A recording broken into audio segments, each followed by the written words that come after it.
My husband and I found ourselves back at that blind date 7 years ago. This time, we didn't swap contact details. Overriding our family's objections, we resolutely walked separate paths. He won back his wealthy first love, and they eloped overseas to marry. I chose my career and advanced my studies in medicine. 10 years later, we bumped into each other again.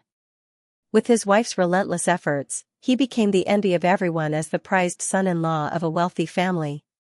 He took his wife to the hospital for a prenatal checkup and caught me helping a patient clear phlegm. Looks like you're still stuck. Born to be a lowly caregiver, aren't you? In this life, fortunately, I'm not with you to avoid repeating the same mess. When he spotted my legal hotshot husband holding me by the waist, he ditched his pregnant wife and came running after me. Daphne, you're my wife. How can you let another man put his hands on you? In the hospital hallway, I ran into Julian again. He helped Mia sit outside the ultrasound room, his gaze soft and tender. I kept my head down and strode toward the supply room when a piercing scream suddenly erupted through the crowd. An elderly patient sat in a wheelchair, his face turning purple from an apparent airway blockage. I quickly pushed through the crowd, leaned the patient forward, and delivered sharp back blows with an open palm. Unfortunately, that didn't help. I reached into the patient's mouth with 2 fingers and carefully scooped the phlegm from his airway. Finally, the thick liquid gushed from the patient's mouth, splattering onto my uniform. The patient's breathing steadied, his complexion returning to normal. Thanks to my past life experience, I've picked up plenty of tricks for handling these emergencies. The patient's family thanked me repeatedly and hurriedly wheeled him into the department to see the doctor. Behind me, Julian's mocking laugh rang out. Looks like you're still going nowhere. Born to be a lowly caregiver, aren't you? Fortunately, I'm not with you to avoid repeating the same mess. In my previous life, without a degree, I could only work as an overworked hospital caregiver. On our blind date, when Julian heard about my job, he kept saying it was such a warm and caring profession and praised me for my big heart. That's how I took a liking to him, and we were soon discussing marriage. But later, when relatives asked about my job, Julian snorted disdainfully, "She wipes asses and cleans up piss." He still thinks I'm an embarrassment. I couldn't be bothered to respond and walked right past them. Maybe the smell on my clothes was too strong. Suddenly, Mia clutched her chest, doubled over, and retched violently. In an instant, there was a large area of filth on the floor, and I covered my nose and hurriedly stepped back. Julian furrowed his brows, carefully rubbing her back as he murmured, "Honey, you've had such a rough time." The next second, he yanked my sleeve and barked arrogantly, "What are you gaping at? Clean this mess now." Hearing this, Mia looked surprised. "Honey, don't be so harsh. Just talk to her nicely." Seeing me clutch my nose, Julian snorted coldly. "Who do you think you are? This is literally your job. When you're down on your luck, it's always one thing after another. I spilled coffee all over myself this morning. Luckily, a caregiver aunt lent me her clothes. I was heading to the back office to grab a fresh lab coat, but I ran into Julian and got mistaken for a caregiver. "No thanks, that's disgusting." I shot him a look, yanked my hand free, and kept my nose covered in disgust. Hearing this, Mia's face darkened, a sharp glint of malice in her eyes. Snide remarks from the crowd buzzed around me. "Caregivers have set rates. You gotta pay up front before they start working." "Yeah, a few $100 a day, easy money." People are like that, they get jealous whenever they see others benefit, no matter how much others have put in behind the scenes. What's more, the hospital's practically drowning in negative vibes. The corners of Julian's mouth curled higher as he looked down at me with a sneer. "How dare you ask for money? If it weren't for your stench, my wife wouldn't be this sick. Clean up the floor first, then apologize to my wife." I looked up at Julian. He arched his brows, fury blazing in his eyes. Mia bit her lip, her pregnant belly making her look so pitiful that anyone would feel sorry for her. I arched a brow and answered flatly, "Can't handle smells? Wear a damn mask then. Public space ain't your private crib." The moment the words left my mouth, it was like water hitting hot oil. Accusations started hissing out from every direction. How heartless to treat a pregnant woman like that. You're so heartless. You're just a caregiver, talking like some big-shot doctor. A bitter taste rose in my throat. Not wanting to stir up more trouble, I turned to leave, but Julian blocked my path. Daphne, if you had listened to me and avoided that lowly job, you wouldn't be in this mess now. This time, we're worlds apart. Julian stood there in a designer suit, a green Rolex Submariner on his wrist. And there were 2 bodyguards in sunglasses behind him. He's finally living the life he'd always dreamed of. In my previous life, I saw the same watch on moments and kept hesitating before finally buying it. On our wedding anniversary, he grabbed the watch and gushed that marrying me was the best thing that ever happened to him. The next day he came home from work, stormed in with a grim face and started screaming at me out of nowhere. You got me a knockoff? Think I wasn't humiliated enough? That's right. With your measly salary, what decent stuff could you even get anyway? After that, the watch slipped from his grasp and shattered on the ground, like a broken dream. When I tried to confront the seller in my moments, I'd already been blocked. I cried all night, not over losing 3 months' salary, but the icy taunts from the man sharing my bed. Julian flew into a rage because on Mia's wedding day, her husband was wearing the same watch. When they shook hands, the real and fake were instantly clear. Mia was Julian's first love. Their families came from completely different worlds, and they got torn apart by Mia's family right after they started dating. To spare his dying mother from regret, Julian gave in to a matchmaking arrangement and hastily married me. In the first few years of our marriage, I devoted myself to caring for my mother-in-law. He was grateful, and we maintained a respectful dynamic. Although the crushing medical bills had the family struggling, the home atmosphere stayed pretty harmonious. Unexpectedly, after his mother's passing, Julian let out a breath of relief and instantly became a different person. He started nitpicking everything I did. The slightest disagreement would make him give me the cold shoulder or even stay out all night. I kept telling myself Julian wasn't ungrateful, just stressed from work. Later, I juggled multiple jobs, working as a daytime hospital caregiver and a nighttime hotel cleaner, just to ease his load. But on Valentine's Day, I caught Julian slipping into a hotel room with Mia wrapped in his arms. They never came out all night. I hid in the corner, trembling all over, and snapped photos of them with my phone. After sending the photos to Mia's family, Julian grabbed my hair in anger and slammed my head against the wall.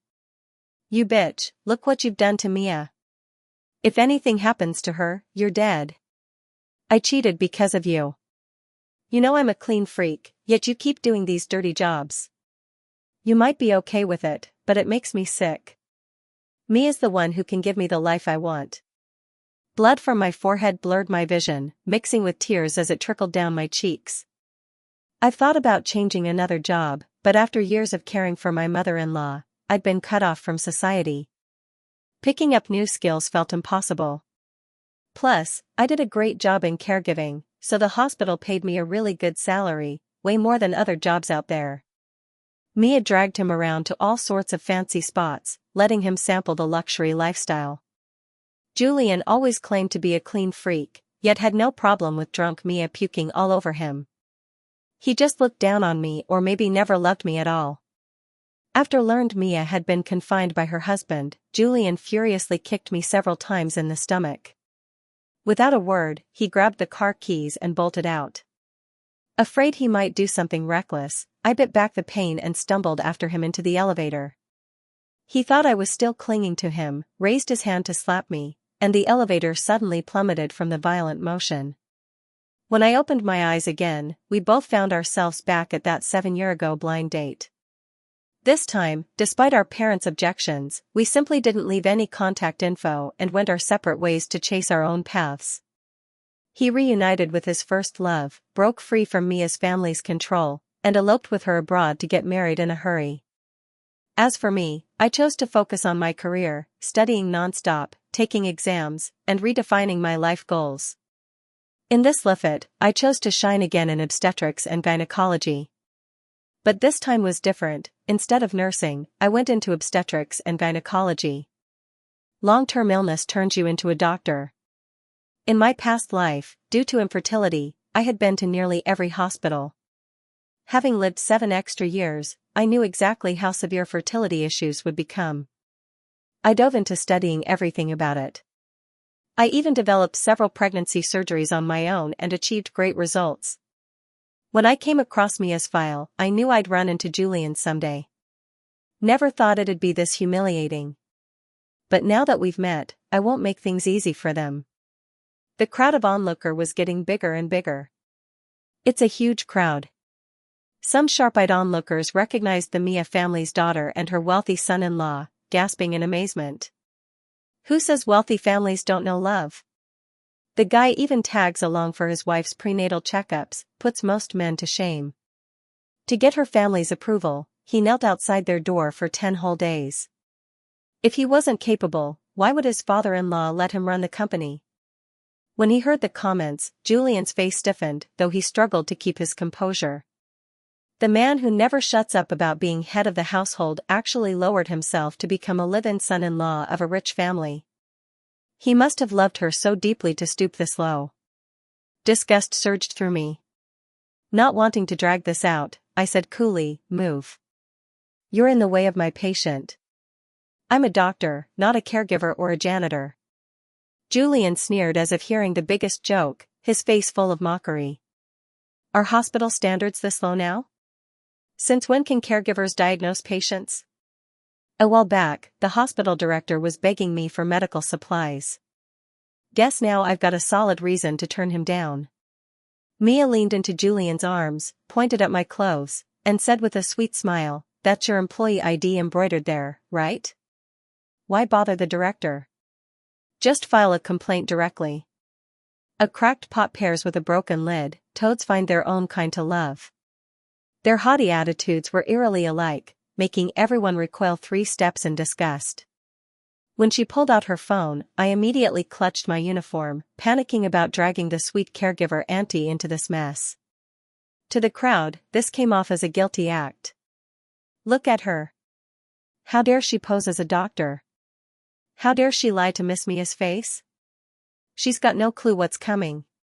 She's a psychology PhD, and her recent paper just snagged an international award. I couldn't be bothered with their flattery and headed straight the other way. I'd only taken a few steps when a woman's sinister chuckle sounded by my ear. "Since she won't show us, let's just strip her clothes off." 2 dark figures materialized in front of me. The bodyguards violently wrenched my hands apart, attempting to rip off my uniform. I clutched my chest, sharp pain shooting through my wrists, still less agonizing than my trampled dignity. Julian crossed his arms and looked down at me with a sneer.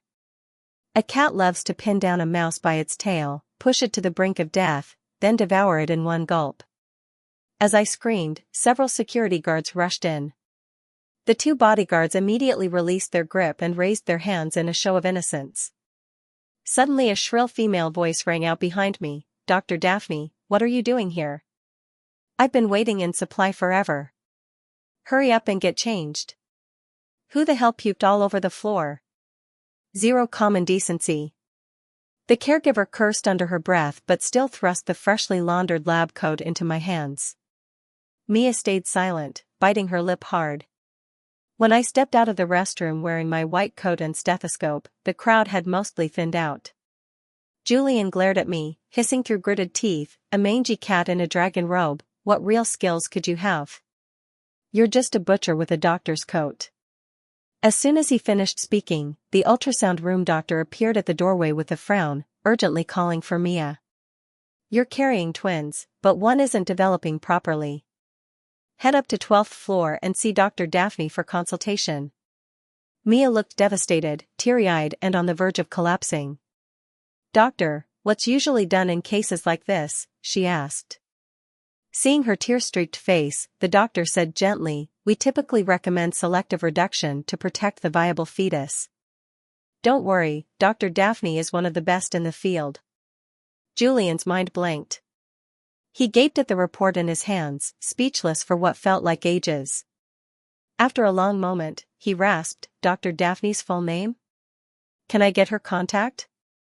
"That's Daphne." "Oh. What a coincidence. Dr. Daphne's right behind you." Hearing this, they both whipped around to stare at me, eyes nearly popping out of their heads. When I got to the clinic, the place was already packed. The patients' furrowed brows began to ease, and I gave each a warm greeting. It's hard for doctors to really get where patients are coming from. You'd have to live two lives to truly grasp how tough it really is. In just a few years, I gained some recognition in the medical community, not just for my skills, but also for focusing on compassionate patient care. Having been through the rain myself, I want to shield others from it. After a hectic morning finally seeing all the patients, I hadn't even caught my breath yet. The door burst open with a bang. Julian wheeled Mia in on a wheelchair and arrogantly slammed a stack of medical reports onto the table. I nudged them off the table with my elbow, squinted and said flatly, "Follow the queue order. No cutting in line. The butcher's all booked up this month. If you're so eager to die, find someone else." Julian tried to step forward, but Mia pulled him back. She looked up, scanning the commendation banners on the wall, and sneered, "Dr. Daphne keeps winning Best Doctor year after year? More like undeserved honors for someone who can't back it up with real integrity. I was here to ask about my baby, but you had to put on airs and shame me. Taking out your personal grudges on patients, how can you claim to have a doctor's parental compassion?" Her voice grew louder, the rising aggression drawing a crowd of bystanders. Mia knew exactly how to stir up doctor-patient conflicts, waving the moral high ground while publicly condemning me. She put on a pitiful look, moving the pregnant women in the room so much that some even came over to comfort her. I sighed and shook my head, saying, "Miss Mia, heard you're a psychologist running a decent-sized clinic." She paused, smirked, and nodded smugly. I pulled out my phone and flipped the photos of her clinic's fee list onto the big screen. I rubbed my chin, pointing at the prices as I asked, "What's the difference between a premium consultation and a standard consultation?" "So, Dr. Mia actually sorts patients into different tiers?" To stop Mia from arguing back, I quickly covered my mouth and faked surprise. "Oh my God, really? And this is what you call a doctor's compassion?" Then I hit play. A while back, I stumbled on an exposé post about Mia's clinic. The patient angrily vented about being charged different rates and treated differently, and the doctor acted totally different. The patient even recorded the clinic's billing details and Mia's nasty face. "You paid for the basic treatment. Just stick to your symptoms and keep your sob stories to yourself." "What do you mean? How can a psychologist even diagnose anything without listening to their patient's feelings?" At the end of the video, Mia kicked that patient out with just one sentence. "I fix hearts, not wallets." The moment she said that, everyone started shooting Mia disgusted looks. An elderly woman at the front snorted through her nose and said with contempt, "She's a prostitute pretending to be a saint. Looks all prim and proper, but who knew she'd be so rotten inside? Daphne actually gets things done. Who are you to morally shame her? If you want treatment, wait your turn and follow the damn procedure." In an instant, the scene exploded like water hitting sizzling oil, curses bursting out everywhere. Mia, the pampered heiress of her family who'd been sheltered since childhood, had never endured such public disgrace. Mia clenched her jaw, her knuckles whitening as she gripped the wheelchair, eyes blazing like she could burn me to a crisp. Seeing things getting ugly, Julian pulled out his phone and called in backup to pressure me. After a while, Lucas came scurrying over and got the full picture in no time. He reviewed Mia's report with a grave face, stating the fetal reduction surgery couldn't wait another moment. The later the pregnancy, the riskier the surgery. Lucas waved me off and stepped in to mediate casually. "Daphne, Julian, and Miss Mia are our hospital's medical equipment suppliers. Pregnant women can be emotional, and Julian's just worried about his wife. You're the bigger person, let it go. Don't let personal grudges cost the hospital." Lucas's words sounded like an attempt to mediate, but he'd already made up his mind it was my fault. Especially when he heard I refused the surgery, he became even more convinced I was just getting back at Julian. He kept droning on until my ears started buzzing, so I snapped and cut him off. I could take on the surgery. After all, I hold the patent for the intrauterine reduction procedure. The moment I said it, all three faces lit up with joy. I rolled up my sleeves, revealing my wrist wrapped in white gauze, and said cheerfully, "Too bad my wrist got messed up by two clueless goons. I'm not holding a grudge over you hurting me, so don't mind if my hands shake a bit with the scalpel." Mia stepped out to make a call and came back looking ashen after quite some time. I guessed right, she must have been trying to find another doctor to perform the surgery. Unfortunately, there's no one else who can perform this surgery but me. Just when I thought I was free, Julian cornered me in the stairwell. "Daphne, you're just jealous. Can't have a kid yourself, so you're taking it out on mine." I raised a brow at him, speechless. During our 7 years of marriage, I took every traditional Chinese medicine and hundreds of lamb testicles, but never got pregnant. Julian kept saying it was my long-term exposure to viruses that led to my health issues. "No wonder you were so eager to marry me after a blind date, turns out you can't even pop out a kid." He thought I married him due to some hidden condition and refused to believe it was love at first sight. Later, when the hospital assigned me to the obstetrics and gynecology department as a caregiver, I finally understood why I couldn't conceive. Julian's sperm was malformed and incompatible with my genes, making natural conception nearly impossible. "The truth doesn't matter anymore," I said calmly, "that's just how I talk. If it stings, suck it up. That kid's lucky enough to ditch parents with crappy morals all on their own." I twisted my wrist. Even though it hurt like hell, I felt oddly at ease inside, even kinda satisfied. My phone buzzed with a text from Henry, instantly dissolving the gloom. "Babe, I'll pick you up after work. Be good and wait for me." A smile tugged at my lips. I sent him a heart emoji. Through the phone's dark screen, Julian's sinister eyes glared back. "Who are you sending a heart to? Your boyfriend? Didn't you post online that you swore off marriage?" His barrage of questions made me feel like I'd committed some colossal sin. I rolled my eyes, thinking this guy's business was as vast as the Pacific. "Julian's been lurking on my socials all day, so damn creepy." 7 years isn't that long, but it's enough to change a lot. "You don't have to. We're not that close.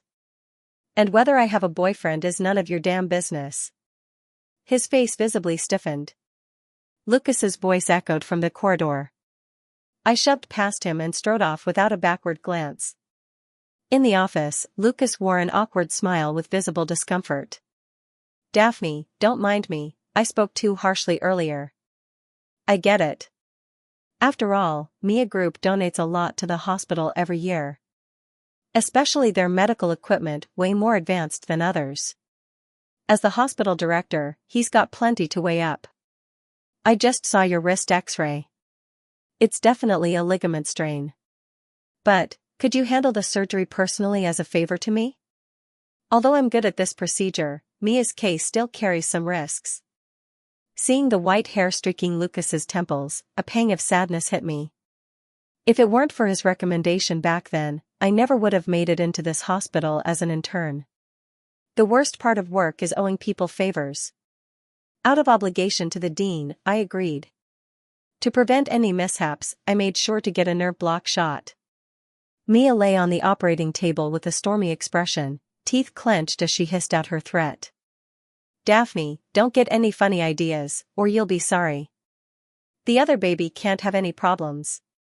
Mia's the only child in her family, so her kid's gonna be the heir." If I hadn't seen Julian sign that consent form myself, I wouldn't have dared to touch this case, didn't want to get dragged into drama. I ignored her and turned to signal the anesthesiologist to boost the meds. My student was the one wielding the scalpel, and I felt good about her skills. The surgery went relatively smoothly. Fortunately, there wasn't too much sticking between the two embryos, and the one that stopped developing had already shriveled up. Just as she was cleaning out the blood clots, the monitor alarms suddenly blared. Mia's blood oxygen was dropping and her heart rate was going down. I grabbed the scalpel and helped stitch her up, racing against time to save her. Her life was hanging by a thread. I grabbed the defibrillator and pressed it onto her chest, once, twice, 3 times. My hands wouldn't stop shaking. Although I hated Mia's guts, she didn't deserve to die on the operating table. Beep, beep, the heart monitor flared to life as her pulse steadied. She'd made it. Stepping out of the operating room, I spotted a familiar silhouette. Standing 1.88 m tall with those chiseled features, it had to be Henry. I threw myself into his arms, burying my face in his solid chest and eagerly nuzzling against him.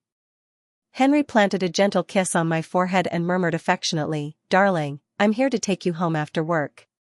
Henry's been working on a tricky case and pulling overtime for days straight. I gently touched the dark circles under his eyes, my heart aching, and planted a quick peck on his cheek. When people caught sight of the sweet moment, they murmured, "Dr. Daphne's so lucky to have such a hot boyfriend picking her up from work. Oh my God, he's so hot. Those legs are straight-up model material. I should ask Dr. Daphne where she prayed to land such a perfect marriage." Henry was the center of attention, with a few nurses even sneaking over to peek. But he ignored everyone's stares, leaned in, and whispered, "You'd look so much hotter in a nurse's uniform." My face flushed crimson, and I gave his arm a teasing pinch. The biggest difference between Henry and Julian? Henry never drags his bad moods home. In court, he's the sharp-tongued, persuasive lawyer, but around me, he instantly becomes a loyal puppy, doting on me endlessly. All the hardships I endured in my previous marriage have transformed into pure happiness in this life. When Henry slipped his arm around my waist as we were about to leave, suddenly, Julian's furious voice rang out from behind, "Daphne, you're my wife. How dare you let another man touch you?" My husband's face fell, clearly, his anger had flared up. His arm tightened around my waist as he spun to face Julian with a defiant glare.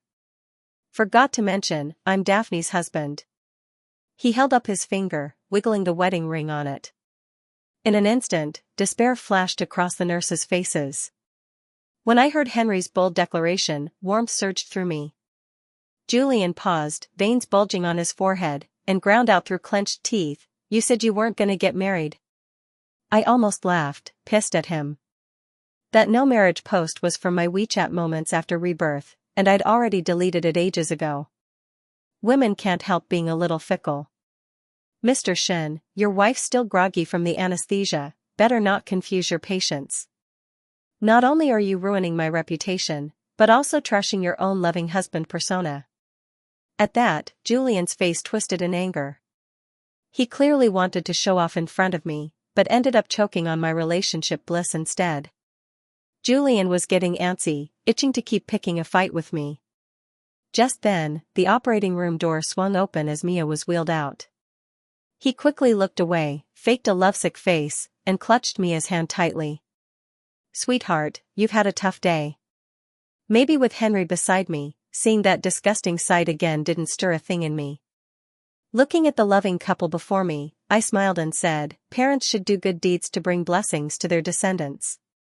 Julian, you'd better take care of your family so you won't have any regrets." Seeing my sass, Henry snorted. "Turns out even my dear wife can get feisty when pushed too far. No wonder you're my soulmate. What can I do? I love you like this." Seeing his shameless antics, I shook my head with a wry smile. Julian gritted his teeth, his clenched fist gradually loosening. He could strut his stuff in front of me, but the moment Mia appeared, he didn't even dare to breathe. Being a son-in-law marrying into a wealthy family isn't all sunshine and roses. Every bit of fame and fortune he's basking in comes courtesy of Mia's family. I figured once Mia was out of the hospital, life would finally quiet down. I had just hopped into my husband's sports car and was about to head to the beach but then the phone rang. "Daphne, there's a bribery report against you. Come to the admin office now." After hanging up, I flopped back like a deflated balloon. "Honey, what do I do? Feels like a rabid dog's got me in its sights." The car made a sharp screeching sound as it came to a sudden stop. My husband turned to me and gave my nose a little boop. If a mad dog tries to bite you, grab a stick and fight back. Don't worry, your hubby's got your back. If we're gonna make waves, let's make 'em tsunami-sized. I almost forgot Henry's no saint either. In the administrative office, Mia kept accusing me of taking her red envelope. And in my white coat's pocket, they actually found an envelope stuffed with 20,000 yuan. With witnesses and evidence right there, the looks from the commission staff in the room shifted completely. The innocent have nothing to hide. I was used to those looks and simply stared at Mia. So tell me, when exactly did you try to bribe me? Mia hesitated, taking a moment before she spoke. When you were feeling for the baby's position, you pointed to your pocket and motioned for me to put it there. Many patients try to slip doctors bribes during close interactions. They keep thinking money can get things done, not realizing it leads to bad practices. My colleagues in the OBGYN department know I never wear clothes with pockets. Even my white coat has all the pockets sewn shut so patients can't slip anything in.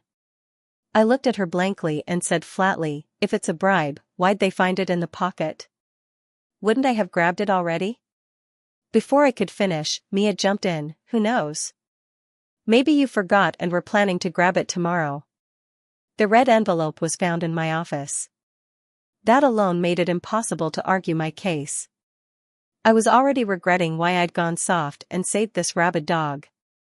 If a doctor gets slapped with a bribery accusation, even if they clear it later, people will still talk shit behind their back. When I didn't answer, Mia looked even smugger and started yelling at the committee members. If you dare take sides, I'll sue every one of you.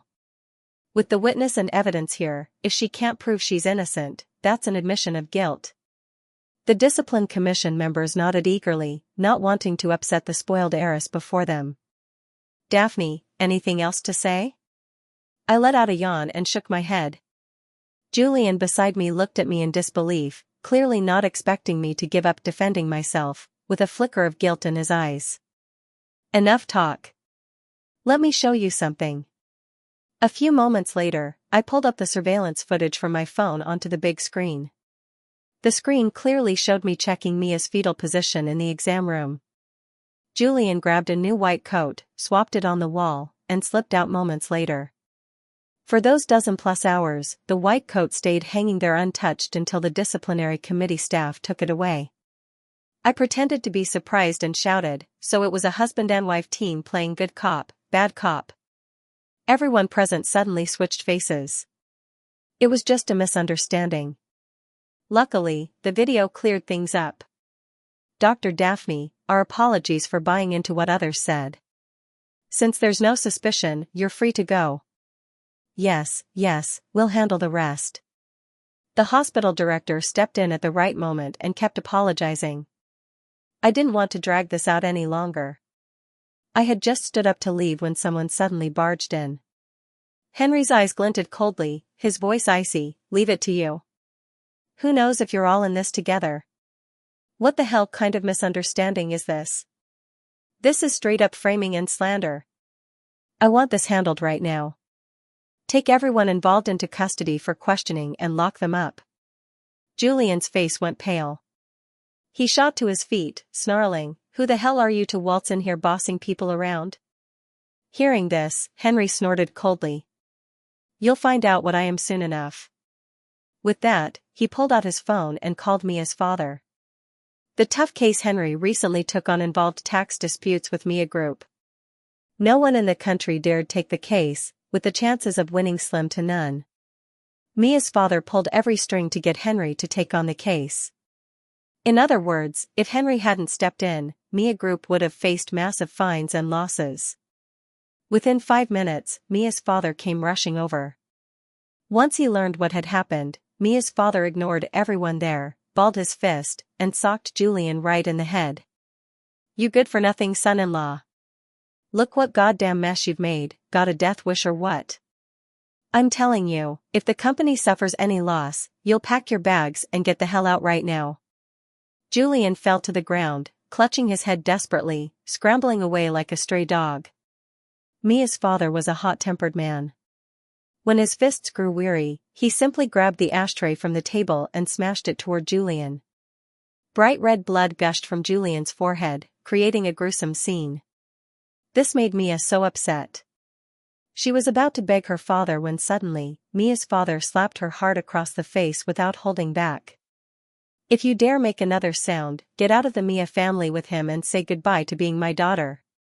In a businessman's eyes, profit reigns supreme. My husband quickly covered my eyes, worried the bloody sight might startle me. I couldn't help laughing at his gesture. Did he forget what I do for a living? Bloody scenes are nothing new to me. I just wanted to humble them a bit, but my husband pulled out the big guns and almost got someone killed. I can't even imagine how cutthroat he'd be in a courtroom. Since the drama, Mia hasn't been back to the hospital. The nurse said all of her pregnancy records had been moved to another private hospital. I took a deep breath, and the knot of frustration in my chest suddenly loosened. A few months later, my husband came home defeated and buried his face in my arms, whimpering for comfort. "Honey, I lost the case. Can I get some cuddles?" I gently stroked his head and casually asked, "The Mia Group lawsuit?" He stayed quiet for a long moment, sighed, and nodded. I finally managed to gather solid evidence to keep the losses to a minimum. Who would have guessed Julian would barge in drunk at dinner and spill all the evidence? We were already on the back foot, but their lawyer flipped the script and we got totally screwed. Henry pouted, his grumpy face cracking me up. I cupped his face and planted kisses all over. "Honey, I never realized losing a case could make you this adorable." "I love it." When he heard the unexpected confession, Henry squinted, warmth swirling in his eyes. "If my wife likes it this much, should I step up my game?" "Since my wife likes it so much, maybe I should really step up my game?" Before I could react, I was swept up into the air. The next second, I was tossed onto the soft bed, sinking into sweet entanglement. The hospital released a news article. The hospital was accused by Mia Group's heiress of causing fetal deformities with their medical equipment and subsequently sued. Mia had been on bed rest for nearly 4 months to protect her pregnancy, and when she finally got to the big anatomy scan, she was told the fetus had deformities. She had already lost one child, and now with this baby diagnosed with issues, she totally lost it. She blamed the hospital for everything, claiming the equipment's radiation damaged the fetus and demanded massive compensation. The day I found out she was pregnant, I had this gut feeling something was wrong. Julian's genetic defects from his past life still can't be fixed with today's medical technology. The twins surviving was nothing more than a fleeting moment. Looking back, I'm so glad I never got pregnant back then, would have been hell on my body and mind. I thought I'd never see Julian again this lifetime, but he showed up out of nowhere. He was camped out at the hospital entrance, wearing a white t-shirt with scruffy facial hair, looking like a homeless guy. "Daphne, I got divorced." I didn't pay him any mind and kept walking toward the parking lot. Mia Group suffered heavy losses because of him, and even his daughter had a tough time. Though Mia hated the idea, the thought of losing her inheritance made her choose marriage over love. He followed me, sobbing and pleading, "Honey, forgive me. I know I messed up. You're the only one who truly cares about me in this world. I swear I'll never hurt you again." I shot him a disgusted look and said flatly, "Your future's your problem. I'm happy now, don't bother me." Human nature's like this, people never appreciate what comes easy. Suddenly, Julian grabbed me from behind with a weird chuckle. "Who says we can't go back? If we die together, we can get back to our old life." I thrashed and screamed for help. He mustered all his strength to drag me toward the riverbank, determined to plunge us both into the water and reset the past. Just as we started to fall, someone suddenly grabbed my arm with both hands. When I saw Henry, a beam of saving light washed over my face. He pulled me up with all his strength and clutched me tight against his chest like a reclaimed treasure. "Sorry I'm late, honey. Don't worry, no one's ever gonna hurt you again." A warm tear rolled down my face.